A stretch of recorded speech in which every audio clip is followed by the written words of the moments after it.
ओम शांति। हमने बाबा की कल की मुरली में सुना, बाबा ने कहा कि बच्चे हर बात में सहनशील बनो। बाबा कहते हैं जो बच्चे जितना सहनशील बनते हैं वही आगे जाकर के सतयुग में भी शहंशाह बनने के पद को प्राप्त कर पाते हैं। लेकिन कई बार बच्चों के मन में प्रश्न आता है कि बाबा हम कितना सहन करें, हम कब तक चुप रहें। लेकिन बाबा हम बच्चों को कहते हैं कि बच्चे जो सहन करने वाले बच्चे होते हैं वही शक्तिशाली बनते जाते हैं। इसलिए बाबा कहते हैं कि बच्चे आप मजबूरी से सहन नहीं करो, आप खुशी खुशी बाबा की याद में हर बात को पार करते रहो। ड्रामा समझ करके हर दृश्य को देखो। बाबा कहते हैं जिन बच्चों को ड्रामा का पार्ट पक्का होता है कि जो भी चल रहा है ड्रामा चल रहा है, शिव बाबा मेरे साथ हैं, शिव बाबा मेरी मदद कर रहे हैं, तो वही बच्चे हर दृश्य को इजीली क्रॉस कर पाएंगे। और जो बच्चे छोटी छोटी बातों में अटक जाते हैं, बातों को ज़्यादा पकड़ते हैं, बाबा को याद नहीं कर पाते, तो वह सहन करना मुश्किल अनुभव करते हैं। इसलिए बाबा हम बच्चों को कहते हैं कि बच्चे सुनी सुनाई बातों पर विश्वास ही नहीं करो। कोई भी बातें हैं, निंदा स्तुति, सब में समान वही रह सकते हैं जो केवल एक बाबा को अपना सहारा बनाकर चलते हैं। जो बातों को सहारा बना लेते हैं, मनुष्य आत्माओं को सहारा बना लेते हैं, साधनों को सहारा बना लेते हैं, वो हर बात में मुश्किल अनुभव करने लग जाते हैं। आज भी बाबा ने हम बच्चों को यही कहा है कि बच्चे कहीं भी रहो, ट्रस्टी होकर के रहो। बाबा कहते हैं कि बच्चे कुछ भी तुम्हें प्राप्त होता है कभी भी उसमें मैंपन नहीं लाओ। बाबा कहते हैं चाहे घर में भी तुम भोजन खाते हो तो हमेशा यही समझो कि हम शिव बाबा के भंडारे से खा रहे हैं, ये मेरा नहीं है, बाबा का दिया हुआ है सब कुछ। तो बाबा कहते हैं बच्चे वो भोजन खाने से भी हमारा हृदय शुद्ध हो जाएगा, हमें शक्ति प्राप्त होगी बाबा से, उस भोजन से भी शक्ति मिलेगी। इसलिए बाबा बार बार बच्चों को रोज़ाना यही अटेंशन दिलाते रहते हैं कि बच्चे याद में रहकर कोई भी कार्य करेंगे तो हर विघ्न को पार कर पाएंगे, मुश्किल से मुश्किल कार्य भी आसान हो जाएगा। तो सुनते हैं बाबा के 17 तारीख के महावाक्य। बाबा ने कहा, मीठे बच्चे, बाप और वर्षे को याद करने में तुम्हारी कमाई भी है तो तंदुरुस्ती भी है। मीठे बच्चे, बाप और वर्षे को याद करने में तुम्हारी कमाई भी है तो तंदुरुस्ती भी है। तुम अमर बन जाते हो। प्रश्न है, हृदय को शुद्ध बनाने की सहज युक्ति कौन सी है? हृदय को शुद्ध बनाने की सहज युक्ति कौन सी है? उत्तर है, कहाँ भी रहो, ट्रस्टी होकर रहो। हमेशा यही समझो, हम शिव बाबा के भंडारे से खाते हैं। शिव बाबा के भंडारे का भोजन खाने वालों का हृदय शुद्ध हो जाता है। प्रवृत्ति में रहते भी अगर श्रीमत प्रमाण डायरेक्शन पर ट्रस्टी बनकर रहते तो वह भी शिव बाबा का ही भंडारा है। बाबा कहते हैं अपने घर में भी क्या समझना है कि ये भी शिव बाबा का भंडारा है, क्योंकि मन से हम सरेंडर हैं ना, बाबा के प्रति मन से हम समर्पित हैं। ओम शांति। जन्म जन्मांतर आधा कल्प तक बच्चों ने अनेक सत्संग किए हैं। भक्ति में तो क्या क्या सत्संग आदि करते रहते हैं, पर वहाँ कौन होते हैं? गुरु, साधु संत आदि होते। साधु संत पंडित आदि सब मनुष्यों का सत्संग होता है। अब यह तो कोई भी मनुष्य का सत्संग नहीं है, इसको कहा जाता है रूहानी सत्संग। सुप्रीम रूह रूहों के साथ रूह रिहान अर्थात सत्संग करते हैं, क्योंकि सच्चा संग किसका है? एक परमात्मा का ही सच्चा संग है ना। तो इस समय संगम युग पर डायरेक्ट जो सुप्रीम रूह है वो हम बच्चों से आकर मिलते हैं। तो यही सच्चा सत्संग है। यहाँ तुम कोई मनुष्य से नहीं सुनते हो, ना देवताओं से सुनते हो, तुम सुनते हो भगवान से। भगवान को हमेशा निराकार कहा जाता है और भगवान आते ही तब हैं जब बच्चों को भगवान भगवती बनाने के लिए पढ़ाना है। भगवान और भगवती का पद सिवाय भगवान के कोई भी दे ना सके। तुम बच्चे जानते हो कल्प कल्प संगम युग होता है, तो निराकार भगवान आकर हमको ज्ञान देते हैं। ये भी सिर्फ तुम ही समझते हो, दूसरा तो कोई मुश्किल ही समझ सके। शिव बाबा आते हैं जरूर, परंतु उनके बदले कृष्ण को भगवान कह दिया है, तो जरूर सबकी बुद्धि में तो मनुष्यता नहीं आता है। माना मनुष्य तो क्या समझ लेते हैं कि कोई देहधारी ही भगवान है, निराकार को तो भूल जाते हैं, कृष्ण को भगवान समझ लेते हैं।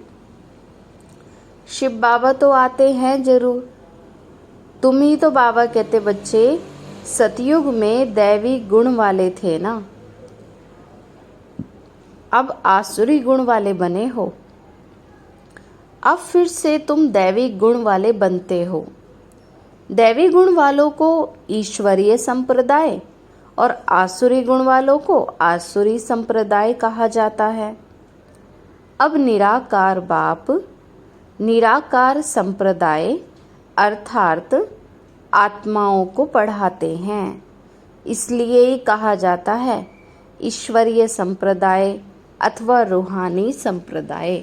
क्योंकि बाबा आते हैं तो बाबा शरीरों को नहीं देखते, बाबा आत्मा को देखते हैं कि ये आत्मा कितनी शुद्ध और पवित्र है। क्योंकि आत्माओं को ही बाबा आकर के ज्ञान देते हैं, हम सभी बच्चों को ज्ञान देते हैं ना। तो बाबा कहते बच्चे ये है रूहानी संप्रदाय, जिन्हें रूहानी बाप आकर के पढ़ाते हैं। तो अभी तुम रूह अभिमानी बनते हो, हम आत्मा हैं, बाप हमको पढ़ाते हैं, कहते हैं मुझे याद करो तो तुम्हारे विकर्म विनाश होंगे। रूहों को ही पढ़ाते हैं ना, नॉलेजफुल हैं। और ऋषि मुनि आदि तो सब नेति नेति कहते गए, माना परमात्मा का कोई अंत ही नहीं है, उन्होंने तो ऐसे समझ लिया। अर्थात हम रूह को नहीं जानते, परमात्मा के बारे में भी नहीं जानते, है ना। ऋषि मुनि आदि जो भी हैं वे भी नहीं जानते, तो मनुष्य भला कैसे जान सकेंगे? जब तक वह ज्ञान का सागर सम्मुख ना आए तो ज्ञान को कौन समझाए, है ना। शिव बाबा आते हैं तभी तो ज्ञान समझाते हैं, नहीं तो कैसे समझाएं। तो ये अच्छी रीति समझने की बातें हैं। हमको कोई मनुष्य नहीं पढ़ाते हैं, हमको बाप पढ़ाते हैं। वह है बेहद का बाप निराकार। ये भी बच्चों को समझाया है।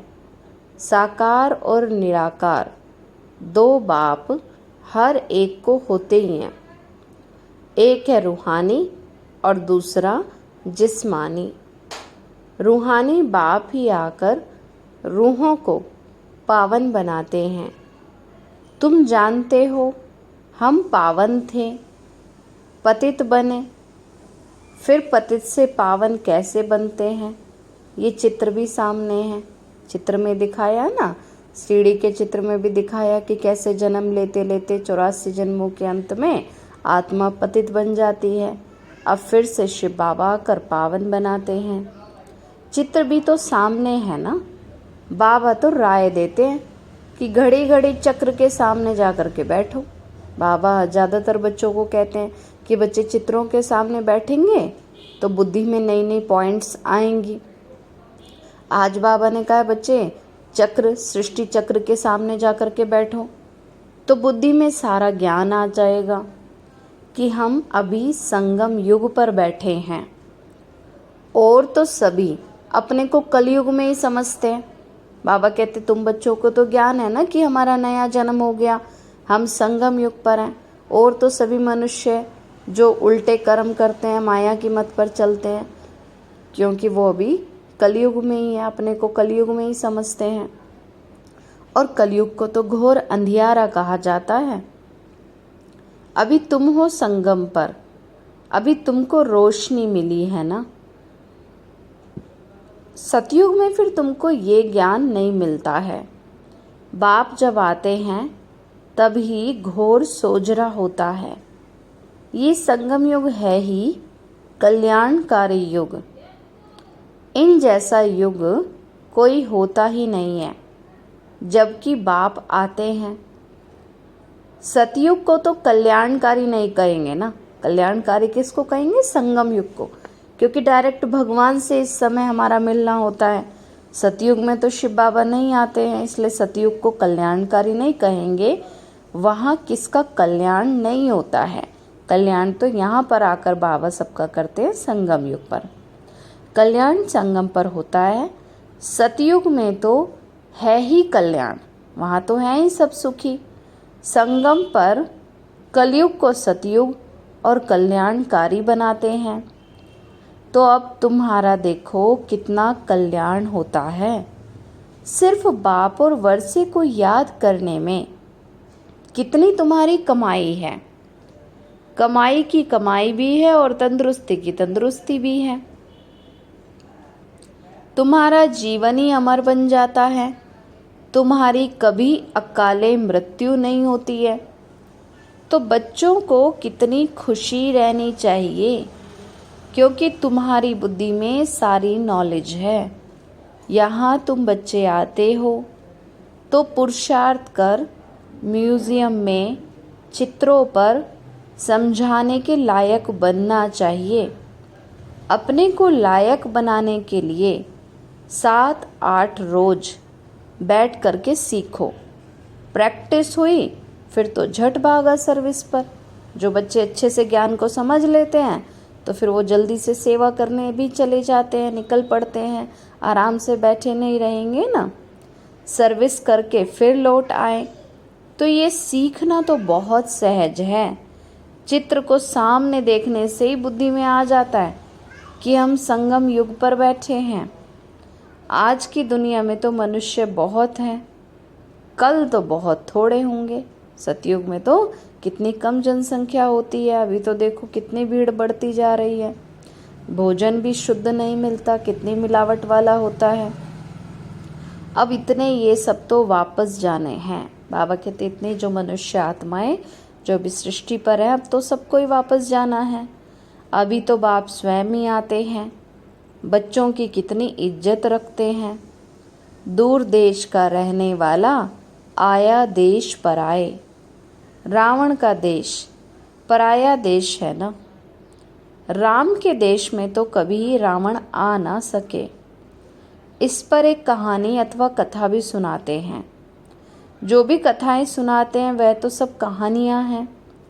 ना तो कहानियों में कोई सार है और ना नॉवेल्स में कोई सार है। नॉवेल्स भी कितने ढेर बिकते हैं। सिर्फ नॉवेल्स बेचने वाले लखपति बन जाते हैं। बाबा कहते वो तो सब मनुष्यों के ही बनाए हुए हैं ना, कोई भगवान तो आकर के लिखते नहीं है ना। और मनुष्य उसके बेस पर कितनी कमाई करते रहते हैं। अभी तुम बच्चों की परवरिश तो बाप के हाथ में है। बस तुम ही से खाऊं, अर्थात तुम्हारे ही भंडारे से खाऊं। बाबा कहते घर में भी भोजन खाते हैं तो भी क्या समझना है, किसका दिया हुआ है सब कुछ? शिव बाबा का। तुम्हारी सारी परवरिश यहाँ ही होती है। जो सरेंडर हो जाते हैं उनकी तो परवरिश होती ही है। लेकिन जो मन से भी ये समझते हैं कि ये सब कुछ ईश्वर का है, बाप का है, मैं तो ट्रस्टी हूँ, हम श्रीमत पर ही चलकर खर्चा आदि करते हैं, ऐसे जो समझते हैं वह भी शिव बाबा के भंडारे से खाते हैं। शिव बाबा के भंडारे से खाने से हृदय शुद्ध होता है। ऐसे नहीं कि वह शिव बाबा के भंडारे से नहीं खाते हैं। बाप के डायरेक्शन पर चलने वाले भी जैसे कि बाप के भंडारे से खाते हैं। जिस भंडारे से खाया वह भंडारा भरपूर, कालकंटक दूर। बाबा कहते घर में भी यही समझना है कि शिव बाबा का भंडारा है तो वो भंडारा क्या रहेगा, भरपूर रहेगा, सब विघ्न दूर होते जाएंगे। उसके बाद फिर तुम कभी भी अकाले मृत्यु को नहीं पाएंगे। इस समय ही शिव बाबा आते हैं ना, उनकी महिमा भी गाई हुई है। शिव बाबा आते हैं, बच्चों को दुखों से छुड़ाते हैं, पतित से पावन बनाते हैं। इसलिए उनको दुख हरता सुख करता भी कहते हैं, पतित पावन भी कहते हैं, ज्ञान का सागर भी कहते हैं। शिव जयंती भी तो मनाते हैं ना, परंतु उनका भंडारा कैसे होता है ये कोई भी जानते नहीं। बाबा भी तो बरोबर आते हैं ना, इसलिए इस समय शिव बाबा आते हैं, हम बच्चों को सच्चा ज्ञान देते हैं, इतना बड़ा यज्ञ रचते हैं, तो यज्ञ ही शिव बाबा का भंडारा भी है। तो बच्चे जो भी आते हैं उनको शिव बाबा के भंडारे से खाना मिलता है। अच्छा, मेल सरेंडर होता है तो ठीक है, अगर वह सरेंडर नहीं होता तो माताएं क्या करें, क्योंकि कमाई तो है पति की, वह तो सरेंडर होता नहीं। वह तो जब आमदनी करे तभी स्त्री खाए। हाँ, जो जोड़ा सरेंडर है तो फिर शिव बाबा के भंडारे से परवरिश हो सकती है ना। माना एक घर में अगर दोनों ही ज्ञान में चलते हैं तब तो ये घर में पूरा ऐसे लगता है जैसे कि शिव बाबा का ही घर है। लेकिन अगर एक ज्ञान में चलता है एक नहीं चलता है तो उनको थोड़ा प्रॉब्लम अनुभव होती है, विघ्न आते हैं। तो ये बाप बच्चों को अच्छी रीति समझाते हैं कि बच्चे इन सब बातों को तो पार करना है बाबा की याद से। बुद्धि में यही रखना है कि हम बाबा के पास ही बैठे हैं जब तक कर्मातीत अवस्था हो जाए। दिन प्रतिदिन हम अपने स्वराज्य के नज़दीक आते जाते हैं। समय अब बीतता जाता है, तुम नज़दीक आते जाते हो। बाबा कहते हैं अब धीरे धीरे सतयुग का टाइम पास आ रहा है ना, अब तो कलयुग खत्म होने वाला है। सतयुग के पहले वर्ष में अब कितने वर्ष कहेंगे, अब तो कितना नज़दीक आ गए हैं। बाप कहते हैं बच्चे अब तुम्हारा 84 का चक्र पूरा होता है, तुमने अब 84 जन्मों के चक्र को जाना है। चक्र को देखने से ही कहेंगे ना कि हम अभी संगम पर हैं। इस तरफ है कलयुग और उस तरफ है सतयुग। कल हम फिर अपने सुख धाम में होंगे। दुनिया को तो पता ही नहीं है, वह तो बिल्कुल ही घोर अंधियारे में है। तुम बच्चों को तो बहुत खुशी होनी चाहिए। बेहद के बाप से हम 21 जन्मों की कमाई करते हैं, सदा ही सुख का वर्षा पा रहे हैं, तो ये खुशी रहती है ना। स्वर्गवासी बनना ये तुम्हारी तो तकदीर में है। स्वर्ग एक वंडरफुल चीज़ है, जैसे 7 वंडर्स दिखाते हैं ना, ये तो सबसे बड़ा वंडर है। बाबा ने कहा सतयुग तो सबसे बड़ा वंडर है। चित्र भी हैं वंडरफुल स्वर्ग के। ये लक्ष्मी नारायण स्वर्ग के मालिक थे, इसलिए बाबा ने लिखा था कि ऊपर में सूर्यवंशी का लिखो, उसके नीचे चंद्रवंशी का लिखो, तो आधा कल्प पूरा हो जाएगा। सूर्यवंशी चंद्रवंशी 1250 वर्ष, तो फिर लाखों वर्ष की तो बात ही उड़ जाए। एक युग ही 1250 वर्ष का है, तो बाबा कहते लाखों वर्ष की तो इसमें कोई बात ही नहीं। वहाँ तो बाहुबल में कितना खर्चा होता है, यहाँ तो शुरू से लेकर अंत तक कुछ भी खर्चा नहीं होता। बाबा कहते दुनिया में तो जो राज्य करते हैं तो वो बाहुबल के आधार से राज्य लेते हैं ना। बाबा कहते सतयुग में तो ऐसी कोई बातें होती नहीं। अब यहाँ तो बाप और बच्चों का हिसाब है, खर्चे की तो बात ही नहीं है।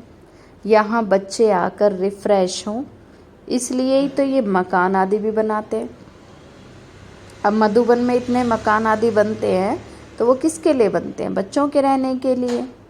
बच्चों का ही पैसा है, सो भी कितने दिन पास हो गए ना, बाकी तो अब थोड़े ही दिन हैं। खर्चा कुछ भी नहीं, तुम जीवन मुक्ति को पाते हो बिगर कोड़ी खर्चे। इसमें तो सिर्फ मेहनत की बात है। भगवान को तो सभी भक्त याद करते हैं, परंतु ये नहीं जानते कि भगवान कौन है। भगवान को ना जानने के कारण बहुतों को भगवान मान लेते हैं, है ना। कितने अनेक भगवान बना दिए मनुष्यों ने। अब तुम बच्चों को सच्चे बाप का परिचय देना है कि आखिर भगवान है कौन, ये सबको बताना है। बाबा ने कितनी बार समझाया है, बड़े बड़े चित्र मुख्य स्थानों पर लगाओ। जैसे एरोड्रम है, एरोड्रम वाले क्या लेंगे, उनको समझाओ। ये तो सब मनुष्यों के कल्याण के लिए है ना। तो इसको समझने से ही मनुष्य बाप से वर्षा ले विश्व का मालिक बन सकते हैं। मुख्य है दिल्ली, दिल्ली तो कैपिटल है। वहाँ सब इकट्ठे होते हैं। वहाँ टीन पर ऐसे बड़े बड़े चित्र हों। मुख्य तो है ही त्रिमूर्ति, गोला और झाड़। ये सीढ़ी तो कमाल की है। इसमें तो विनाश आदि भी अच्छी रीति लिखा हुआ है। और पतित पावन परमपिता परमात्मा है, ना कि पानी की गंगा। तो ये जज करो। ब्रह्मा कुमार कुमारियाँ पूछते हैं, ईश्वर सर्वव्यापी है? वह एक निराकार परमपिता परमात्मा है ना। परमात्मा तो एक है, वो सर्वव्यापी तो नहीं है। बाप से तो बच्चों को वर्षा मिलता है। मुख्य हैं ही ये चित्र। त्रिमूर्ति का चित्र भी बहुत बहुत वैल्यूएबल है। आज बाबा बच्चों को सेवार्थ समझा रहे हैं कि बच्चे सेवा कैसे करनी है, क्या क्या चित्र बनवाने हैं, किस तरह से सबको समझाना है। ब्रह्मा के द्वारा विष्णुपुरी की स्थापना होती है ना, वही फिर पालना भी करेंगे। फिर ब्रह्मा ही विष्णु रूप में पालना भी करेंगे। तो बच्चों को अथाह खुशी रहनी चाहिए कि बेहद का बाबा हमको पढ़ाते हैं स्वर्ग का मालिक बनाने के लिए। बाबा आकर के स्वर्ग की स्थापना और नरक का विनाश कराते हैं। इसलिए महाभारत लड़ाई भी साथ में है। हर 5000 वर्ष के बाद ये चक्र फिरता रहता है। बाप भी कल्प कल्प कल्प के संगम युगे आते हैं। गीता में उन्होंने फिर युगे युगे लिख दिया है। सो भी 5 युग हैं। 5 बार आए तो फिर 24 अवतार फलाना अवतार क्यों लिख दिया? अगर 5 युग देखें तो फिर तो बाबा ने कहा बच्चे 5 बार लिखना चाहिए। लेकिन फिर मनुष्यों ने क्या कह दिया, 24 अवतार, ये अवतार, कितने अवतार बना दिए।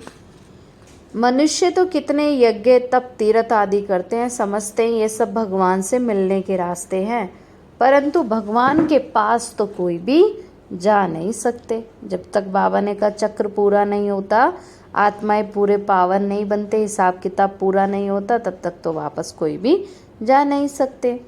आधा कल्प कितना माथा मारा है, 63 जन्म तक कितनी भक्ति करते आए, जन्म जन्मांतर फेरे लगाए, ये किया, फिर भी बाप नहीं मिला। अभी तुम, बाबा ने कहा अभी बाप तुम बच्चों के कितना नज़दीक है, तुमसे बात कर रहे हैं, तुमको समझा रहे हैं, तुम समझते हो ना। हम कल्प कल्प हूबहू हम ऐसे ही मिलते हैं। जो कुछ बीता कल्प कल्प होगा, वही दादा जौहरी होगा। फिर उसमें ही बाबा प्रवेश करेंगे। जैसे अब बाबा आकर के बच्चों को ज्ञान देते हैं, फिर कल्प के बाद ऐसे ही होगा। फिर वही बच्चे आकर के बाप के बनेंगे और फिर से स्वर्ग का वर्षा लेंगे। तो ये बाप का तुम बच्चों के साथ अनादि अविनाशी पाठ कल्प कल्प ऐसे ही रिपीट होता रहता है। अच्छा, मीठे मीठे सिकीलते बच्चों प्रति माता पिता बाप दादा का याद प्यार और गुड मॉर्निंग। रूहानी बाप की रूहानी बच्चों को नमस्ते। रूहानी हम बच्चों की रूहानी माता पिता बाप दादा को नमस्ते नमस्ते नमस्ते। बाबा नमस्ते। सदा रहें हंसते और हंसाते और बन जाएं फरिश्ते। शुक्रिया बाबा, शुक्रिया बाबा, शुक्रिया बाबा। फिर आज का धारणा के लिए मुख्य सार है, ये कल्याणकारी संगम युग है। इसमें हर बात में कल्याण है, कमाई ही कमाई है। ये कल्याणकारी संगम युग है, इसमें हर बात में कल्याण है, कमाई ही कमाई है। बाप और वर्षे को याद कर 21 जन्म के लिए जीवन को अमर बनाना है। सेकंड है, प्रवृत्ति में रहते मन बुद्धि से सरेंडर होना है। प्रवृत्ति में रहते मन बुद्धि से सरेंडर होना है। श्रीमत पर खर्चा करना है, पूरा ट्रस्टी होकर रहना है।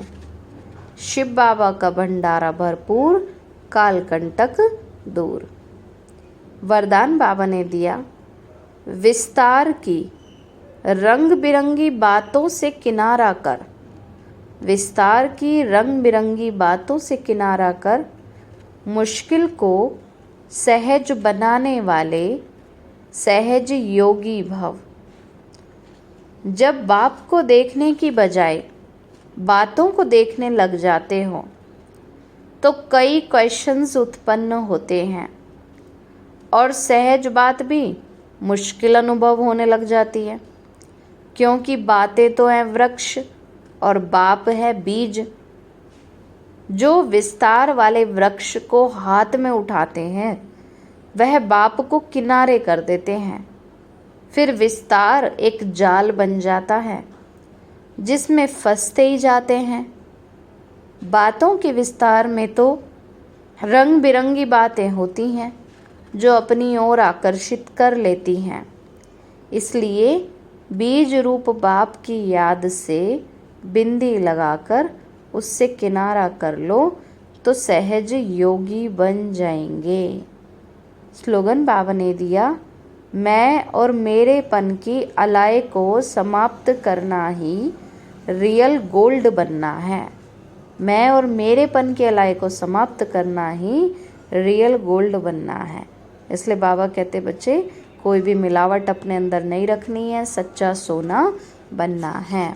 अच्छा, ओम शांति, ओम शांति, ओम शांति।